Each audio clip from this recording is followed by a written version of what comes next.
2차 대전이 끝난 이듬해 1946년 폐허 속에서 무법천지가 된 히로시마. 쇼조 히로노는 전장에서 막 돌아온 시장바닥 건달이었습니다. 그래도 주일 미군들에게 겁탈당하려는 여자를 도와주는 나름대로 의협심이 있던 히로노.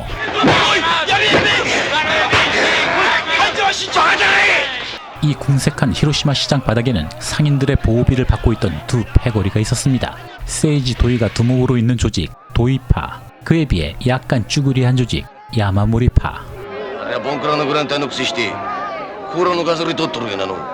아무튼 두 패거리가 만나기만 하면 치고받고 싸워대는 건 일상. 그리고 두 조직 어디에도 끼어있지 않던 히로노. 갑자기 아는 동생이 떡이 된 모습으로 나타납니다.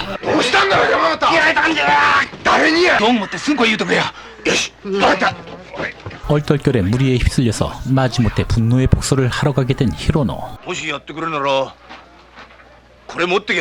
졸지에 복수의 총대를 맨 채 시장바닥에 들어섭니다. 사람들 앞에서 묻지마 칼부림을 하고 있던 곽한구 씨.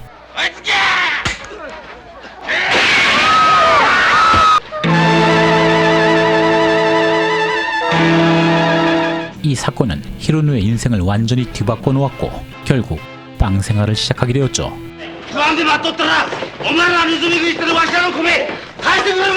갑작스러운 교도소 난동. 의협심이 또 발동하면서 난동에 가담하는 히로노. 이곳에서 한 인물과 운명적인 만남을 갖게 됩니다. 그런데 이 인물, 야마모리파와 적대관계에 있던 도이파의 부두목 와카스키였습니다.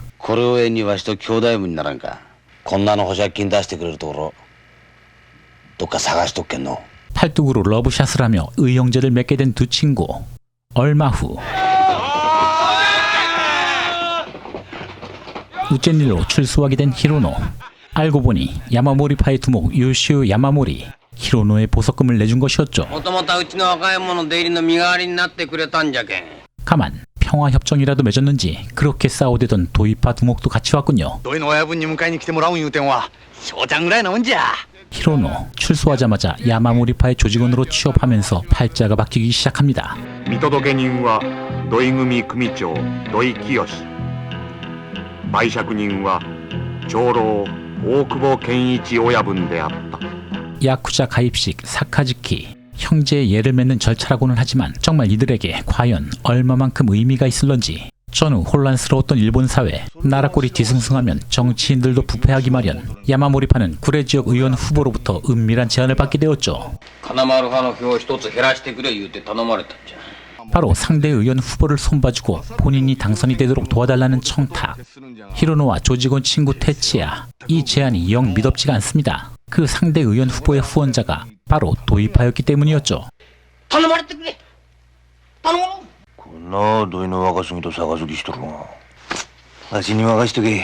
결국 테치야는 두목의 요구대로 경쟁 후보를 납치하고 청탁 의원이 선거에 당선되도록 도와줍니다.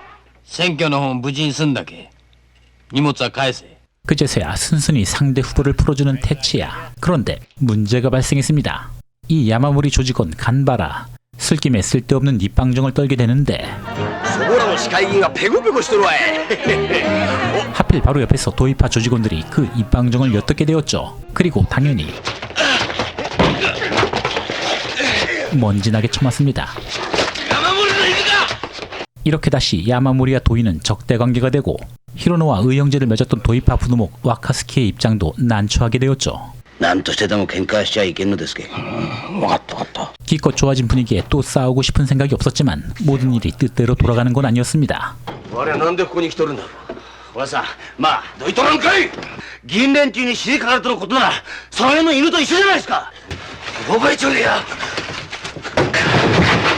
그렇게 와카스키는 조직에서 미운 털이 제대로 박히게 되었죠.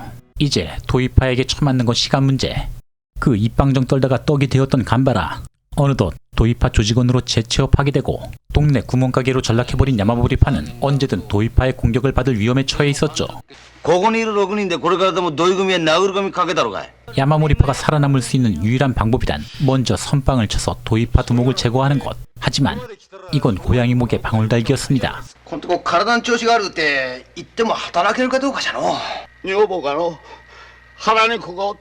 아, 사연도 구구절절 가지가지. 남은 건 또 히로노뿐. どうしても兄貴には残ってもろとらにゃけ。わしの全財産をお前にくれちゃる。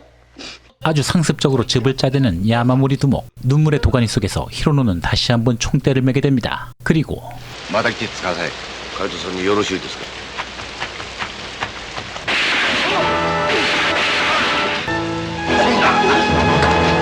결국 도의를 처단한 히로노. 은둔 생활에 들어갈 수밖에 없었죠. 広島の病院に担ぎ込まれてのまだ息をしとるいう話じゃ。迎えに行くまでもうちょっと辛抱しとってくれやの。わかりました。 그런데 그 데리러 오겠다는 인물. 山森の親父さんから電話があってのこんなもん逃がしてやれんかってんで車持って迎えに来たんじゃ。 예, 지난번 입방정 떨다가 처맞고 도의파에 붙어버렸던 그 녀석 간바라였습니다. 어쨌든 차까지 대령했으니 마지못해 동행하는 히로노. つまらんとこレストじゃ。ちょっと待ってくれや。 역시나 한 번 배신했던 인간은 또다시 배신하는 법. 경찰에게 체포가 되고 다시 빵생활로 들어갑니다. 土井は死んだと。これから山森組の天下じゃ。兄貴、わしは今度出たらあんたんところ行くよ。の。 그리고 그 길로 와카스키가 향한 곳. 我がおらんようになったらどうなるかの。 예, 동생 히로노의 복수를 하기 위함이었죠. 하지만 와카스키는 경찰의 추격을 받게 되고 어이없이 사망하게 됩니다. 의리를 지킨 자의 마지막 모습이었습니다. 얼마 후 한국전쟁이 발발합니다. 야마모리파는 한국전쟁 특수로 떼돈을 벌게 되고 거대 조직으로 성장하게 되었죠. 지질이 궁상이었던 조직원들 때깔도 모두들 좋아지고 신입사원들도 계속 들어오면서 규모가 커진 야마모리파. 하지만 그만큼 마약처럼 돈이 되는 사업에는 닥치는 대로 손을 대면서 조직 분위기는 점점 막장에 이르게 되었죠. ポンはやめ言うとるんが危険のか。いちいちわしらのやることに気ぃつからったんじゃ。 부두목이자 히로노의 친구 테치야 사카이. 조직원에게 조롱당할 정도로 위계도 무너져 있었습니다. あんたのような立場になっていちいちポンぐらいのこと言うことはないじゃない。 조직 규모는 커져 있었지만 벌어들이는 수입은 한정적이었고 게다가 그 수입의 막대한 분량은 야마모리 두목의 목. 당연히 테치야 사카이는 불만이 생길 수밖에 없었죠. 近畿の会社乗りますよりその分若い者に分けてやった方が親分らしい思いますがの。山森組はのあんた一人がこしらえたもんじゃないで。 물론 조직원들 사이에도 의견들이 있었고 결국 모든 건 돈 때문이었습니다. 부두목 테치야와 동료 조직원 신카이 간의 이권 다툼으로 변질된 야마모리파. 신카이는 부패한 지방의원과 손을 잡으면서 몰래 몰락한 도의파의 재건을 꾀하고 있었고 심지어 그동안 금기시해왔던 마약까지 노골적으로 취급했지만 두목은 그 사실을 모두 묵인하고 있었죠. わしの立場はどうなるんですか。親のわしのやることをいちいち口出すな。 역시나 큰 돈을 벌어다주는 그 사업을 순순히 포기할 수만은 없었던 야마모리 두목. 결국 테치야는 야마모리 두목과 절연을 선언하게 되었죠. 組はここまでなんのに誰ら血流しとるの。みこしが勝手に歩けるんなら歩いてみや。あ？ 형제의 의를 맺자던 사카즈키 의식 따위 돈과 권력 앞에서는 허망한 공연물이었습니다. 新海と有田に破門状出しますがええですね。破門状？ 다소 찌질해 보이지만 특유의 처세술로 여지껏 살아왔던 야마모리. 若いもんには知恵いうもんがないけん。喧嘩してどっちも消耗するだけよ。 과거 조직원과 새 조직원 사이를 이간질하면서 조직은 서로 죽고 죽이는 난장판이 되어버립니다. 上田の死を聞いた酒井はついに暴力による新海一派の借り出しに立ち上がり 신카이에 대한 태초의 복수가 복수를 낳으면서 조직은 걷잡을 수 없이 폐허가 되고 과거 히로노와 어울리던 동료들도 하나둘씩 사라져버리게 되지만 최후의 승리는 테치야에게 돌아가는가 싶었죠. 어느덧 특사로 출소를 하게 된 히로노. 야마모리 두목은 또다시 히로노에게 신세 타령을 시작합니다. この頃でわしの向こうを張って会社まで作りやがって。 태초를 구구절절 모략하는 야마모리 두목. 또 눈물의 향연 작전. わしに力貸して社会をやっとくれ。 슬쩍 사례금을 건네주지만 고작 12만엔. ここの払いな。こん中から払っといてくれ。最近できた協定上の施設会社に資金出しなって重役になっとってですけん。全財産渡す約束はどうなっとるんかのう兄貴。 하지만 무엇보다 히로노 입장에서는 자신이 없는 사이에 엉망이 된 조직이 한탄스럽기만 할 뿐이었습니다. ヒロノ、てっちゃん。 마치 형제나 다름없던 테치야는 이미 야마모리부터 독립한 상태였지만 그래도 야마모리의 미련이 남았던 히로노. もういっぺん生き残った者同士で組立て直してみようや 히로노는 조직을 다시 재건하고 싶었지만 그러기에 모두들 돌이킬 수 없는 다리를 건넜습니다. 想像にわしやる言うたそうじゃがのやれるもんならやってみいや 이제 아주 대놓고 야마모리 두목을 협박하는 테치야. 山森は引退の声明を出し堺の新会社が華々しく発足した。 지난날 갈 곳 없던 자신을 받아준 야마모리파. 그 조직이 와해되는데 두목도 한몫했다는 사실을 알게 되고 서로가 서로를 모함하면서 죽고 죽이는 현실의 환멸을 느끼게 된 히로노. 教育をわしを山盛り組のもんと思わんですかいや 결국 야마모리를 떠나기로 결심합니다. 그리고 그 사카지키의 의식의 상징이었던 술잔을 버리는 히로노. こんなとの杯はこれでしまいじゃ 이제 하나 남은 옛 친구 테치야. 일찌감치 이 바닥에서 의리 따위 허상임을 깨달았던 테치야는 끊임없는 복수와 증오에 순응하면서 이미 히로노와는 전혀 다른 길을 걷고 있었죠. あしらどこで道間違えたんかの狙われるもんより狙うもんのが強いんじゃそがな考えしとると隙ができるど 마지막으로 작별 인사를 하는 두 친구. 하지만 테치야 역시 그 죽고 죽이는 복수의 굴레에서 안전할 수 없었습니다.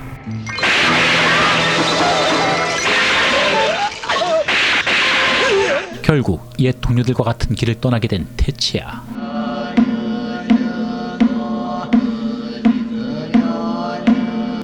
대장 こんなこんなことしてもろて満足か 허탈하게 테치야의 장례식장을 나서는 히로노. 의리 하나 믿고 버텨온 길이라 생각했지만 개뿔 그런 거 존재하지도 않았던 바닥이었습니다.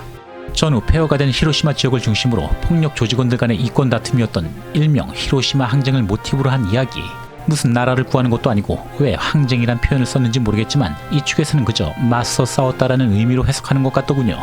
아무튼 의리 없는 전쟁은 이 사건 당사자 중 한 명이었던 코조 미노라는 인물의 신문사 쓰기를 우리가 잘 아는 배틀로얄의 후카사쿠 긴지 감독이 각색해서 제작한 영화입니다. 당시 6, 70년대 일본 사회는 야쿠자를 소재로 한 일명 실록물이 유행을 타던 시기였는데 무슨 조선왕조 실록도 아니고 이쪽에서 실록은 또 다른 의미로 받아들이는 것 같습니다. 서구에서 전쟁 영화가 출창 만들어지는 동안 일본에서는 사무라이나 막부물 혹은 실록 같은 형님물들이 주구장창 양산되던 시대였고 의리 없는 전쟁은 그 형님물 중에서 초대박을 터뜨렸던 작품이기도 했죠. 대박 맛을 본 킨지 감독은 이런 유열이 낭자한 영화를 속편까지 만들어서 3달 간격으로 연속 개봉했다고 하는데 그렇잖아도 째고 쏘는 장면이 넘치는 영화 꿈자리가 뒤숭숭하지 않았나 싶습니다. 게다가 워낙에 등장인물도 많고 나오는 사람 또 나오고 죽은 사람 또 살아서 다시 나오고 하는 바람에 보다 보면 누가 누군지 헷갈릴 정도. 몇 년 전 타계하신 분타 선생과 히로키 선생의 생전 쩔으셨던 모습을 볼 수 있습니다. 워낙에 속도감 있는 이야기에 카메라 워킹까지 정신이 없다 보니 산만한 느낌도 있긴 한데 이게 또 요즘 촬영 트렌드랑 맞다 보니 그렇게 촌스럽다는 느낌은 들진 않습니다.